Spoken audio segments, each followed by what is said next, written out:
Hello, everyone, and welcome back to another super cool radio interview. I'm your host, always, Matthew Thomas. Thank you so much for tuning in. I have a great guest joining me at this time who I'm excited to have on the podcast. Just this month, Lilac released a new single entitled Barely Human and announced an upcoming tour with Saliva starting on September 7th.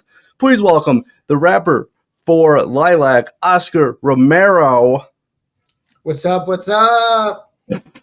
Thank you so much for joining me. As I said, Lilac's been very busy this month alone in August. You guys, obviously, with the new tour, the new music, you guys have been very busy. Yes. It has been a lot of fun getting to run around and have our heads a million different places. So it's been keeping us busy for sure. Definitely. We'll be diving into all of that. And I did want to start with the new music and the music video for Barely Human. I love it. I think it's one of the strongest songs you guys have released so far. And I just love just the whole aesthetic and vibe of the song it's really awesome. So if anyone hasn't checked it out, how would you describe it musically and lyrically? Oh my gosh. It is the cyberpunk AI future that we're all scared of. That's a great description. No, it was a super cool experience, putting just the video production all together, right? We worked with Jensen Noen out of LA. And if you're familiar with his work, he's done stuff with Falling in Reverse. I mean, if you've seen stuff like Ronnie and all the kind of crazy production level that he does with all his stuff, it's incredible. His whole team was amazing. So we went out there, kind of gave him the vision, the style of what we were trying to do, the meaning behind all the music and lyrics. And I can definitely get into that. But he was just like, okay, let's make a movie. And it was incredible to have a whole crew. We had actors, we had katana fights. I mean, we had AI, we had green screen, cyborg stuff. We had so much going into this that it was like every single scene was just another level stacking up onto itself, and it's just something we'd never done before. And so to work on something of that caliber at this stage was absolutely incredible.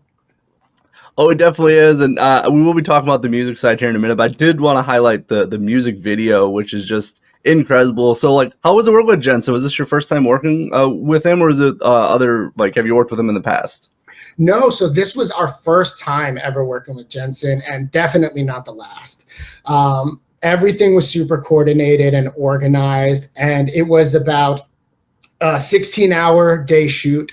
And it was over 2 days, but very focused. That was the thing. When you go into a production like this and you have so many people involved and so much crew and actors and level of production, everything has to be absolutely organized and detailed out. Jensen is an incredible director. The way he was able to kind of push us into the emotion, the feeling we were trying to portray with the music, right? And kind of directing us to act a particular way or kind of have us do something over and over again until he really saw that precise vision for what he was trying to accomplish. Jensen and his team are super professional, super accommodating, and just really a great group of people to work with. They're super nice. And it was just, at this point, a once in a lifetime experience, but really hope it's not the last lifetime experience that we hope to have with him, And yeah, I think we just had this, because this song we had made it back with Kane Churko.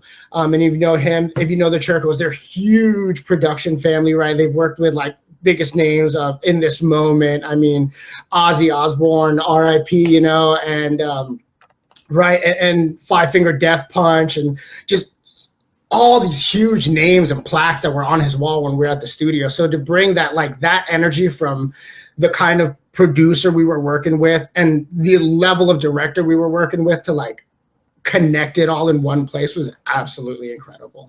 Absolutely incredible.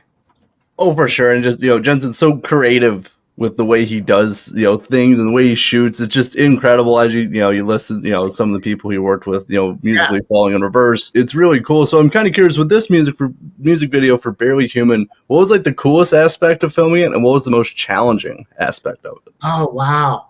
I think the coolest aspect of it was working with all the green screen and effects and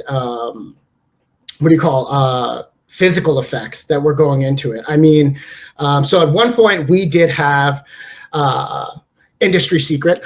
We had stunt performers working. Wow. Yeah, right. So I wasn't the one doing those flips, but it was super cool to feel like I was. And so I think one of the coolest things was like when they started bringing in the cranes and the whole setups for what our stunt performers were going to be doing and watching them like interact with each other and getting to see the warm up, right, for them, because they sent this video of them like getting ready for the shoot and like the way they were training with each other. Because I mean, at the end of the day, they're katanas, like they're real katanas that they're swinging at each other. Were they heavy? Oh yeah. I mean, it's a sword. You know what I mean? So it's not like a stick. It's not like a foam sword. Like that wasn't green screened in. These are two highly professional, like super athletic stunt performers that were swinging at each other, jumping over each other, like flying through the air, like doing all the flips. So it was literally like being at a circus performance almost as we were watching these people like act out as ourselves, right? So it was like almost like an out of body experience in that way to watch them fly around, because oh my gosh, that part of the shoot took like 3-4 hours. And then again, the stunt performers were super cool. And they actually wore our outfits, which kind of leans into like what was a bit of the most challenging part is that I had to share outfits. So there was a little bit of that energy, if you know what I mean, still in the outfits after they were twirling around for 4 hours. But you get used to it, you know what I mean? Like they cleaned it out, they did what he had to. And because these movements were so physical, I mean, they were literally flying around the studio. This place was a friggin' warehouse, okay?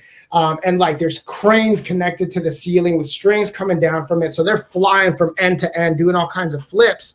And like, of course, the clothes got torn. And that was what was really cool about this shoot specifically, because we actually had a wardrobe team who helped kind of put the aesthetic of the whole vibe of everything coming together, the different tubes, and especially if you see Alyse's outfits and like everything she's wearing in the scene, right? All of that was practical effects, right? None of that of what Alyse was wearing was like CGI or anything like that. So she literally had like tubes coming out of her head and like this like armor kind of plated stuff and this like cyborg leg that was going up. So she was like stitched into her outfit for any of the shoot. You know what I mean? So getting to be a part of like watching the wardrobe team work and the way they were able to just fully capture what we were, the vision we were trying to portray, right? For this like cyberpunk AI future was really cool. So that was definitely the most exciting thing. And I will say kind of on also challenging was the performance aspect as well for us, you know, really trying to make sure we're bringing forward the emotion that we're trying to have from this song. One thing Jensen did was he basically sped up the track so that we sang or rapped over at double speed. So if you listen to some of my lyrics, they're not slow, you know what I mean? So I'm like pulling out some like crazy Eminem style rap god like speed lyrics to try and like get everything so that when he slows it down, it like looks so much cooler when he's like lining everything up. And so kind of doing that over and over again. And we're not trained actors, you know, we're musicians, but this was our first experience at getting into acting that way. So turning at the right moment or positioning yourself correctly, staring at the camera in the right way, or hitting the button on the stopwatch at the exact moment when I was supposed to turn, and doing that 100 times until he was like, no, that was the right turn at the right millisecond, at the right exact lighting, like everything had to be perfect. And that's what was challenging about it, right? Is that Jensen does not mess around. Like his team does not fuck around. They want these shots to be perfect. These shots have to be pristine. But that's kind of what you want from working with that kind of professional, right? Is that these shots have to be pristine. So putting in the time and effort was a bit of a challenge, but we were learning how to be actors on set and kind of the level of precision that's required to put out something at, you know, this level. Oh, for sure. But it definitely shows in the music video, because not only it's your music, but it's also Jensen's work too. Yeah. And he's very, he wants everything correct, as you were saying, because he's the one that, it's got his name attached to it, along with the band name, along with you, so that's why. And also, it just turned out very amazing. Just everything going on with it. I did like what you're talking about, the wardrobe, about energy, which is a great way to describe sweat. So it's part of the fun, you know what I mean? But I think that's some of those memories, like, it's fun to do all these incredible things and to finally be on this side of putting it out, right? Like, and now watching everybody engage with the final product and having it out and saying, look at what our name is on, like this movie that we put out as a music video, like that's what's out there. But I mean, some of the funniest, like most memorable stories are some of the like grossest or craziest or like weirdest kind of thing. And I just try to like appreciate that whole experience for what it was, right? Like, you only get to do it once, ideally not, but so far we've gotten to that level one time, right? And we would love to work with Jensen again in the future, because like you said, like he is putting his name on it. I think that you said that really, really directly and really well. Is he's not the kind of guy to phone it in for anyone or anything, and so he's very much, if my name is going to be on it, this thing is going to be like a thing, and people are going to know it was a Jensen Noen directed, piece. We very much felt that way, and especially with the final product, like it comes through so well. Oh, definitely. So now, I will leave a link for the music video in the description of this podcast. Please check it out, and just, it's just amazing and love it. So I hope you guys, everyone watching, does as well. But I did want to talk about the music and recording side.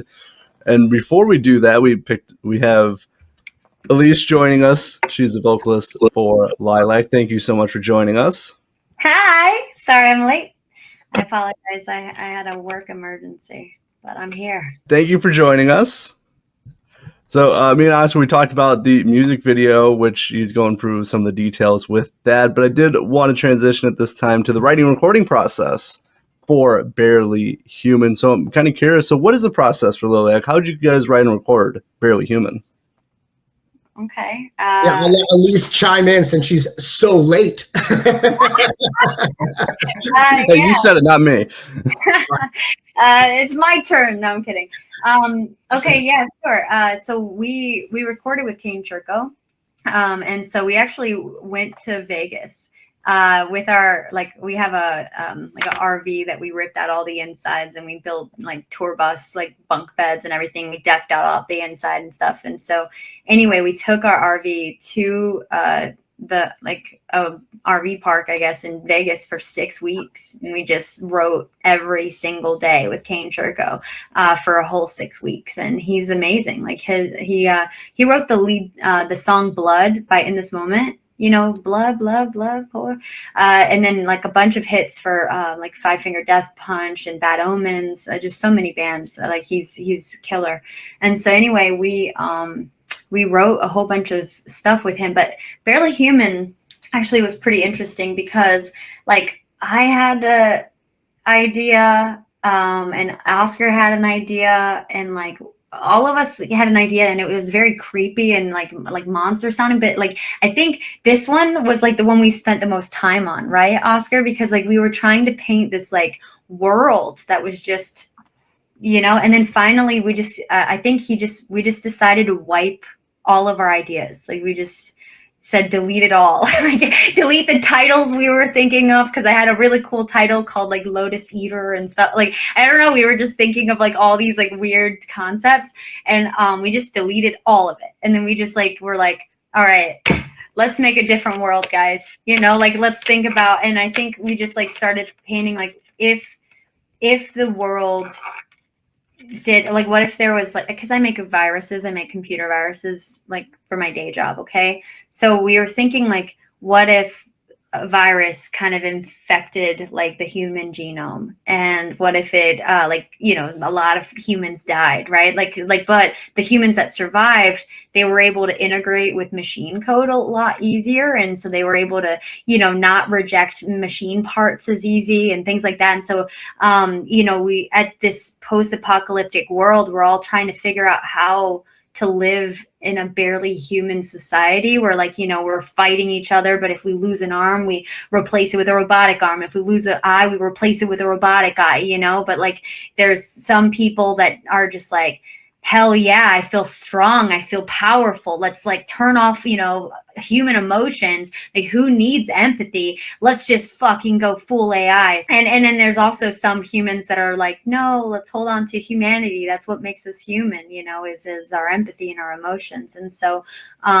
what would that world look like? And so, like, yeah, we started with the verses, and I think, you know, making it like, so the first verse just starts off just like, you know, in a sky that's turned where the sun has died, where the sickness spread, where the webs have dried, where the shadows fall, fear and pain collide, in a world consumed, only the void survives.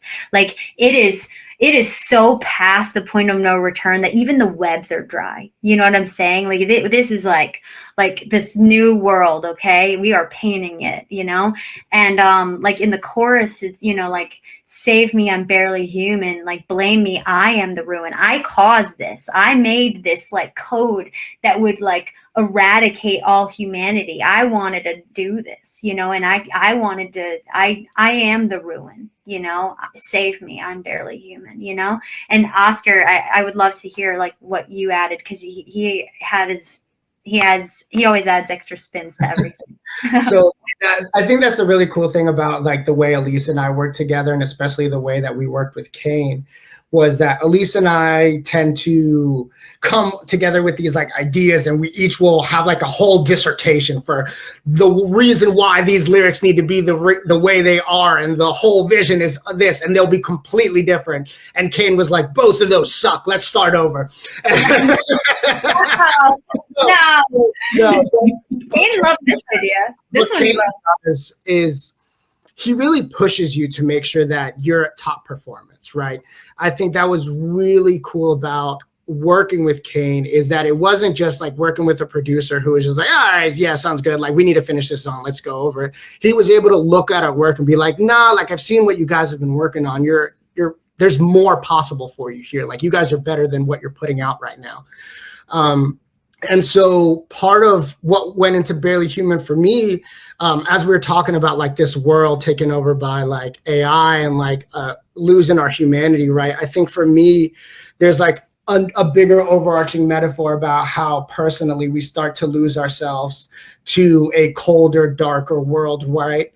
And we can start to lose our humanity, even in one way to technology, right, as that appears in the video, and in another way just to these kind of like demons we may lose ourselves to, and how we explore this like self-hatred through that lens of like, I'm trying to save like who I am as a person, who I am as a being, who I want to be, but everything about my life tells me otherwise. And when I'm forced to look in the mirror at who I've turned into, who is this evil looking back at me that I don't recognize? So at one point, it's like I do say, like, screaming at a broken mirror that I don't at pieces I don't recognize. So like this mirror has shattered, reflecting back at me, and I don't even recognize who is in these pieces that I'm screaming at anymore. Or in the second verse, I talk about, you know, the abyss looking back with judgment at an addict, you know, these addictions that take us over and that we completely lose ourselves to.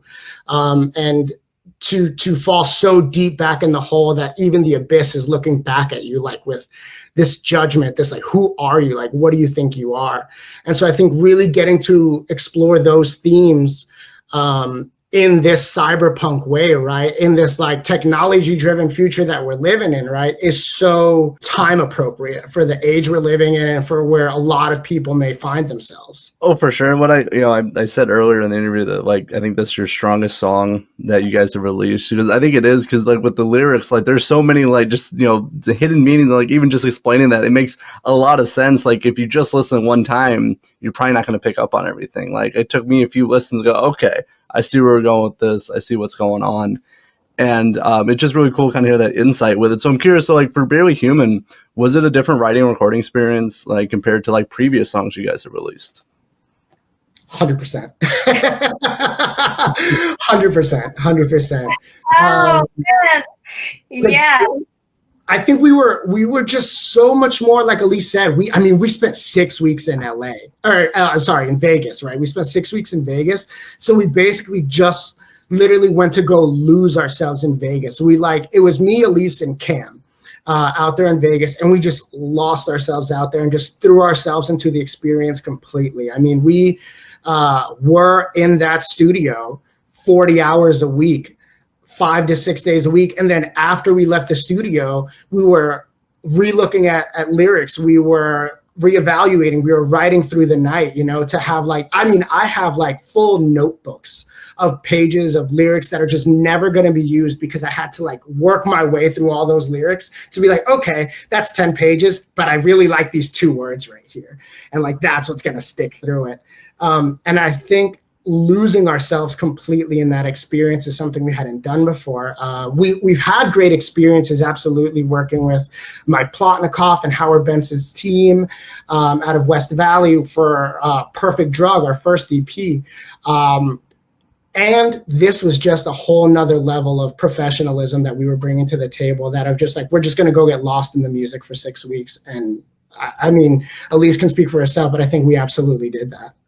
Yeah. I mean, I think just the sheer amount of time that we spent on this song, just meticulously picking apart every line. And then even we joke around and we call Cam Shakespeare. Okay. So he's coming up with the most complicated words to explain this post-apocalyptic world. But we're all right, we're being eloquent and it sounds beautiful, but it's also you know what it means, okay? I'm using the word webs. And when the sickness drives.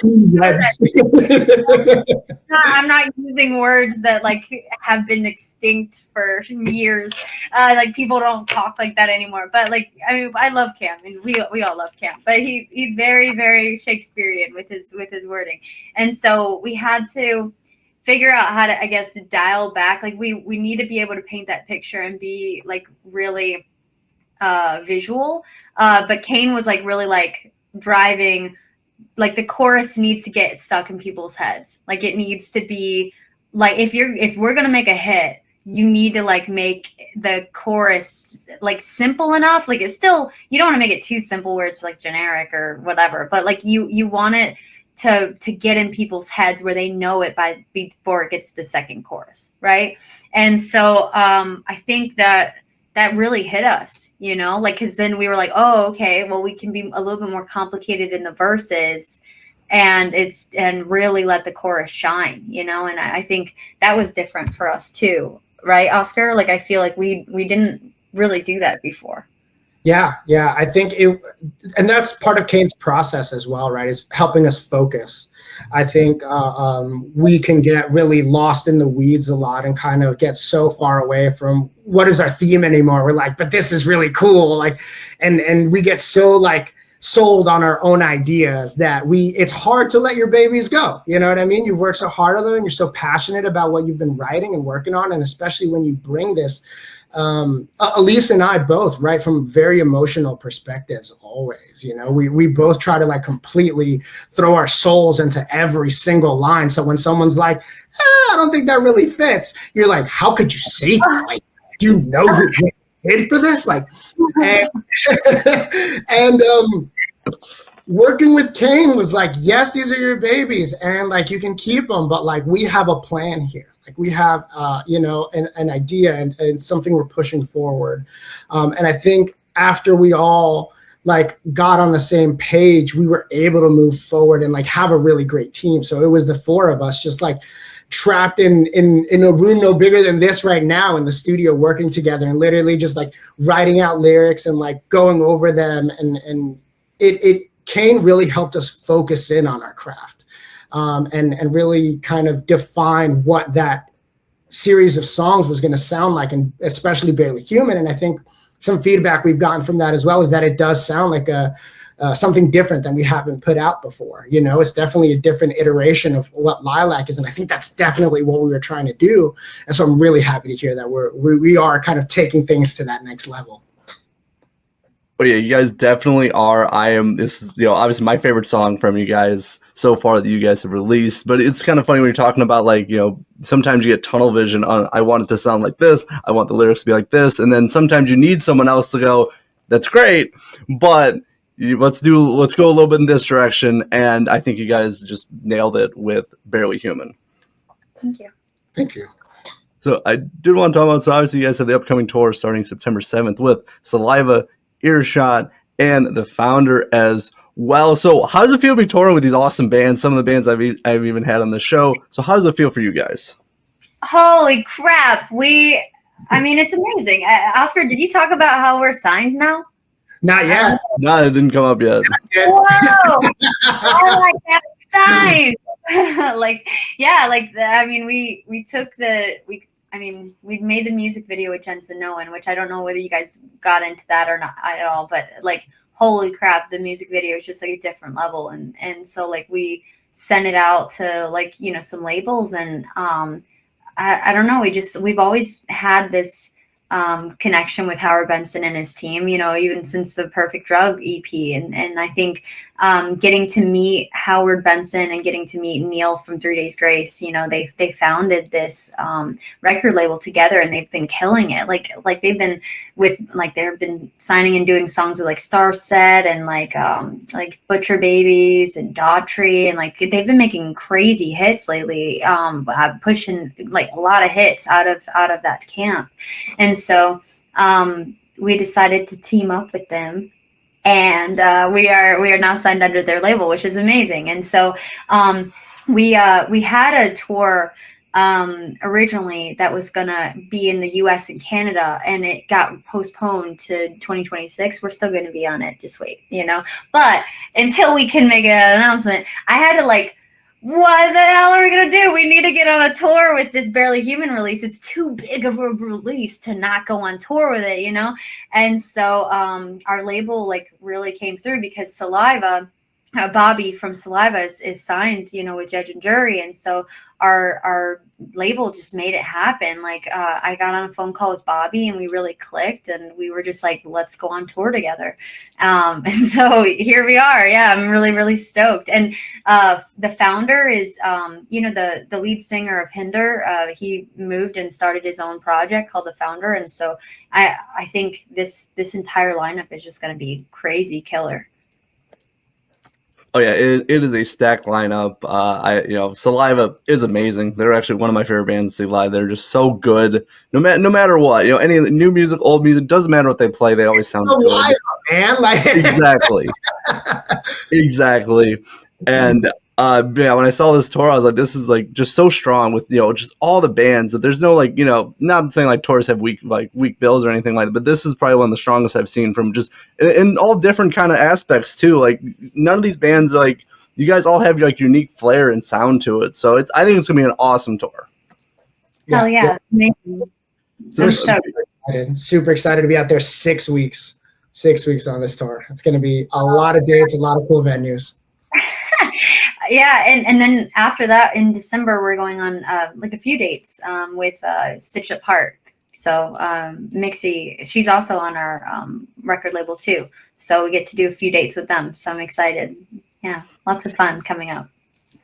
Oh, for sure. So I'm kind of curious. So preparing for tour, how do you guys prepare for obviously a lengthy tour, coming up with 6 weeks. So how do you guys prepare for it? I want to make sure that everybody's bunk curtains, is able to, they can passive aggressively close it whenever they want, no, I'm kidding. No. Not kidding. That's necessary. That's necessary when you're in a hallway with people for 6 weeks. You've got to be able to close that curtain hard.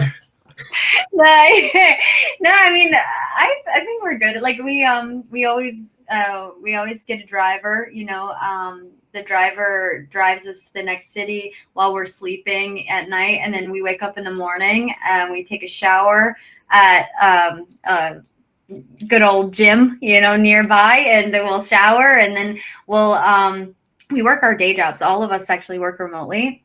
So every single one of us, like after we shower in the morning, we're just like typing away and doing meetings and trying to do our day jobs, you know, to pay for our dreams, right? You know, like we're still trying to make it.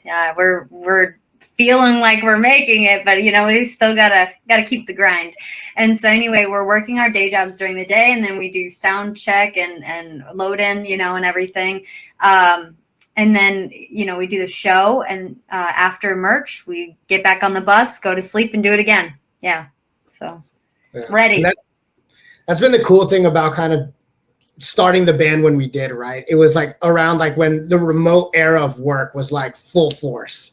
And for me, like I switched careers completely so that I could like be a part of this band, you know? And I was like, well, being in this band and touring means I have to work remotely. Like I'm just going to make it happen. I'm going to start a whole new career, start life over again, and like make it happen just cause, you know, cause it's cool. And that's what's getting to work remotely has given us the opportunity to kind of live where we wanted to. So like we started this band all based out of Raleigh, North Carolina. And so we were grinding it out like, again, like 5 hours after work every single day, like, and trying to come up with our first few songs. And then once we started, you know, knowing each other and learning how we work together, we were like, well, let's take this remote thing real. And so Alyse moved out to LA, Cam moved out to Texas. A lot of us are still based around outside the area of Raleigh.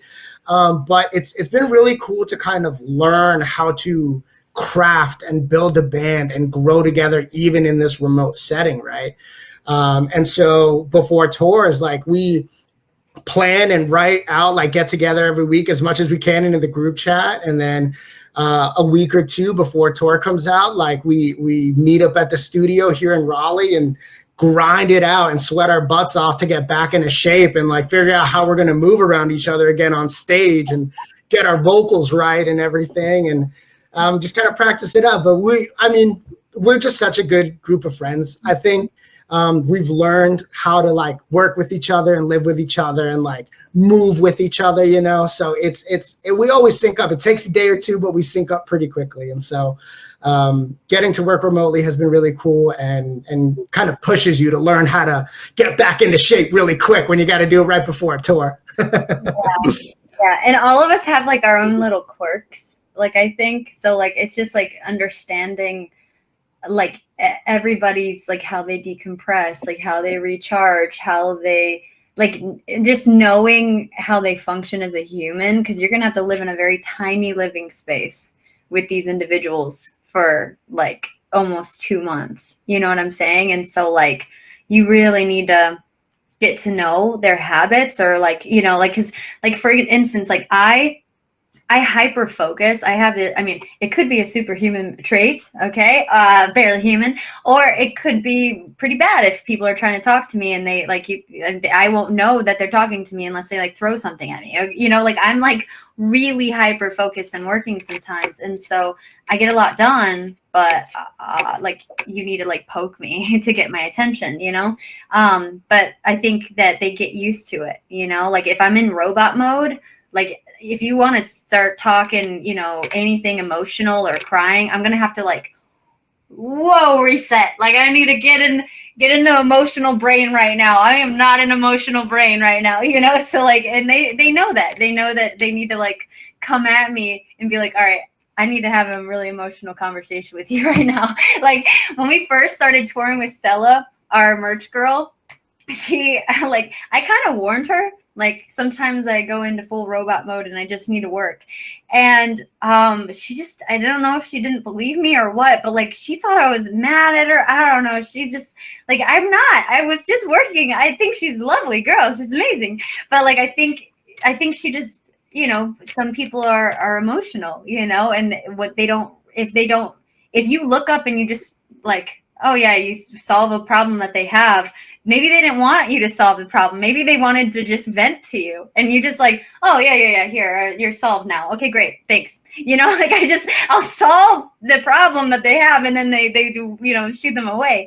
and I don't mean it like that, but I do. And so like she just like was just like halfway through tour, just cried, and she was like, we need to have some tea. We need to like, and so I had to like get out of like robot mode, like tour in the zone. Let's get, shit done. I can't, let anything break. I had to get out of that mode and like just sit and have tea with her, because they're, everybody has different emotions and stuff. And I think Oscar's very emotional too, and so just getting to know each other's quirks and emotions is like really, really a big battle. Alyse makes me cry constantly. It is not.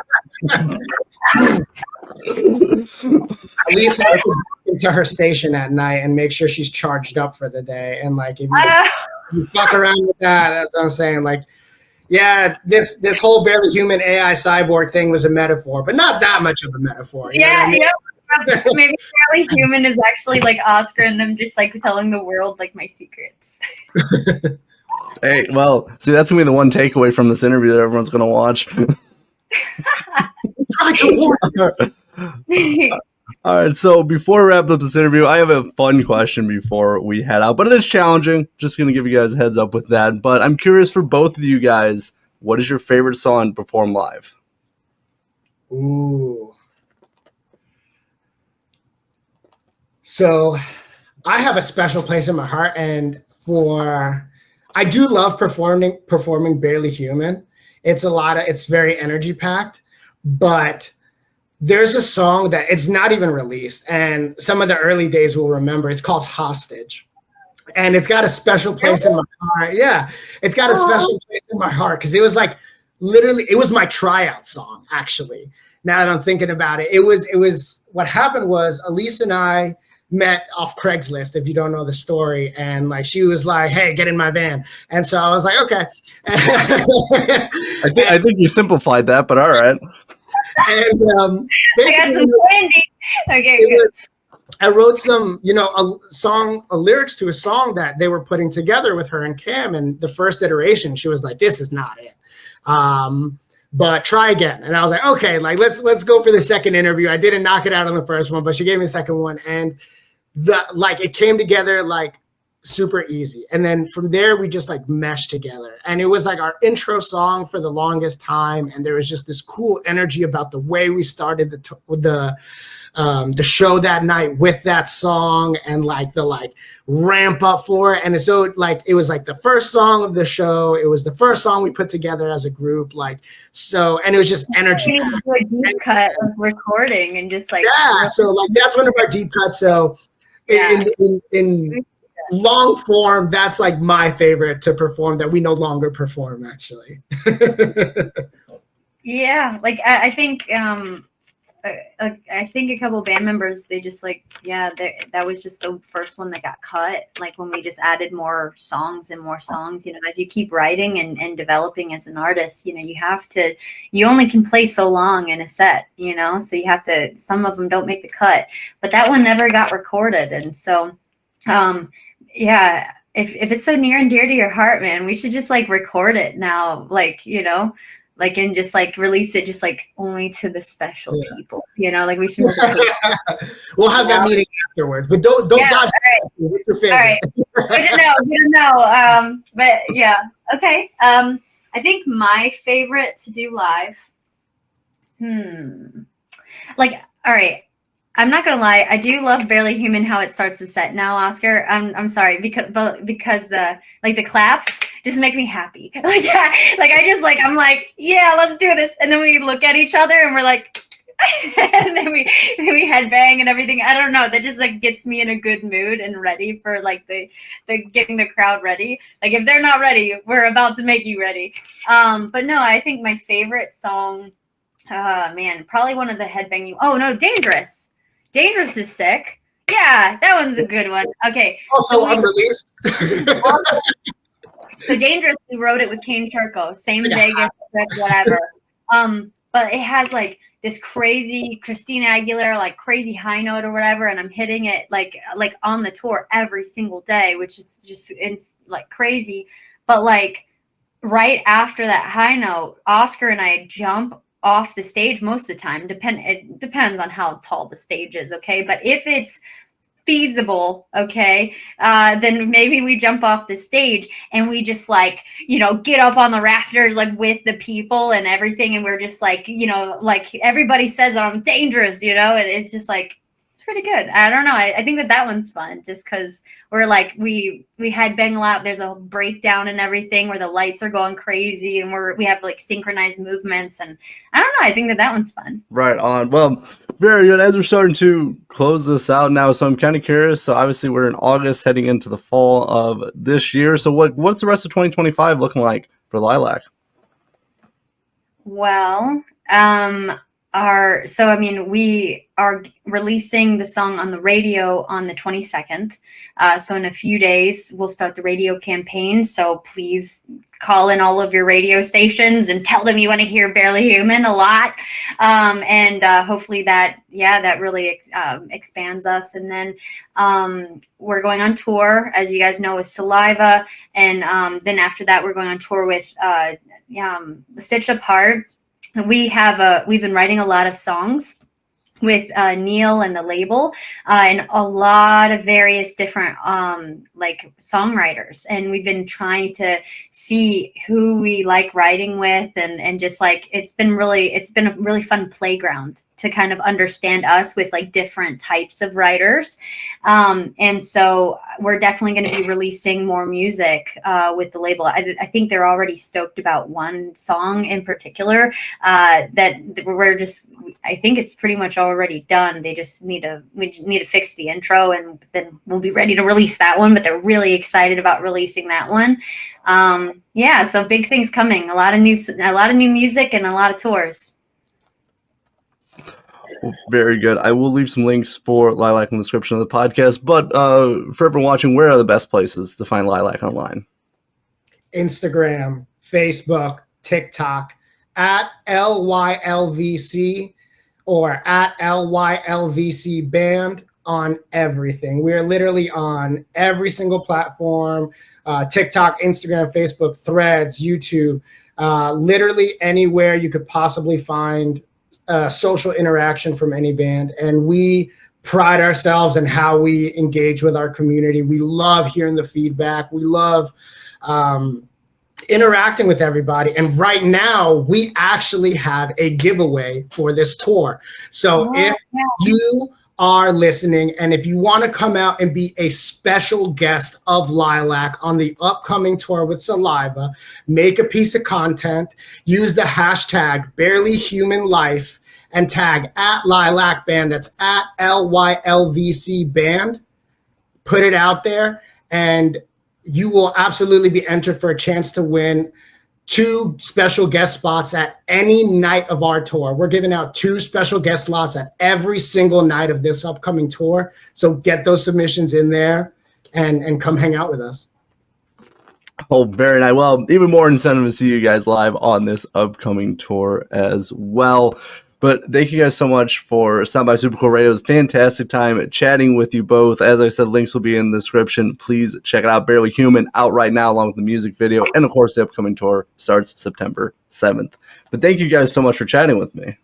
Yeah, hell yeah. Thank you. Woo! Let's do this. I'm glad you love it. Thank you, guys. Very well. For Lilac, I'm your host always, Matthew Thomas. Thank you so much for watching this episode of Super Cool Radio. And remember, stay frosty.